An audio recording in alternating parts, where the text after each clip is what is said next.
Hi, so this lesson is looking at two equations in physics. So we've got, what I asked the class to initially think about is using the context that they already knew and using what they've learned so far in electricity, what did they think these two equations mean? Because you know some of the symbols in there. So you can have a quick think now and think about what might I already know about these two equations. And then we talked about how can you link an equation to a definition. That's the big question, the overarching question for the lesson. There's the title, potential difference and resistance.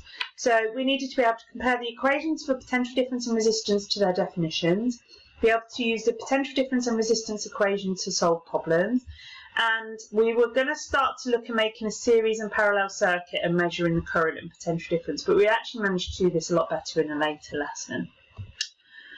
So what we then looked at is the first equation, and the first equation is this. So it was V is E over Q, and what those letters stand for is potential difference measured in volts, okay, sometimes called voltage, but it's potential difference measured in volts, is equal to the energy transferred in joules, E in joules, divided by the charge in coulombs. And remember, the symbol for charge is Q measured in coulombs. And the definition of potential difference comes from this equation, okay? And you would describe the potential difference definition as potential difference is equal to energy transferred per unit charge. And this divide, that's what that means, per, okay? So you're dividing, so per, and unit means per coulomb, so 1 coulomb. So it'd be the number of joules for 1 coulomb of charge. So a coulomb of charge would be a number of electrons, okay, and they're all carrying electrical energy. So if you were to measure how many joules that electrical 1 coulomb of electrons has, that would tell you the potential difference, okay.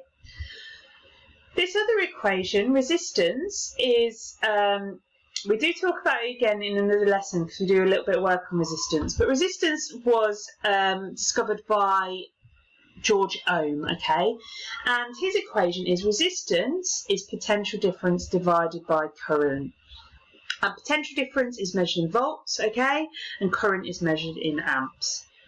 And Ohm's law says the current through a resistor at constant temperature is directly proportional to the potential difference across the resistor.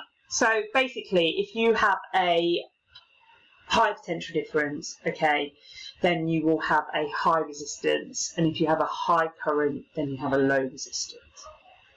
So what I asked the students to do is then complete this table using those two equations. So you have to link together the two equations, this one and this one, so I suggest you write them down now to fill in this table. So these three columns, they're for the first equation, and then these columns here are for the second equation, these three. So you need to use the equations to try and fill in the missing terms. So you should be able to do these three columns first and then these three columns. You just can't do that on one of them. I can't remember which one it is. I think it's no, actually you should be able to do it for all of them, okay? So do these three first and then these three, okay? If you can't do it, try doing these ones and then going back and doing these ones, okay? So I've got some answers on the next slide, so fill out your table and then see how you get on. There's an extension at the bottom if you want to have a go at it, but that's an A level, and I don't want to confuse you by going through this when you don't need to know it, okay? But if you want to know it, you can just ask me next lesson, I'll go through it with you. Okay, so we're going to go through the answers now. Okay, so this one, you're going to do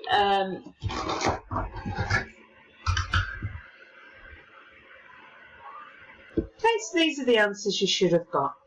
You could just have a go through, mark them. If you haven't got them right, have another go at them. If you still can't get them right, highlight them and then let me know next lesson.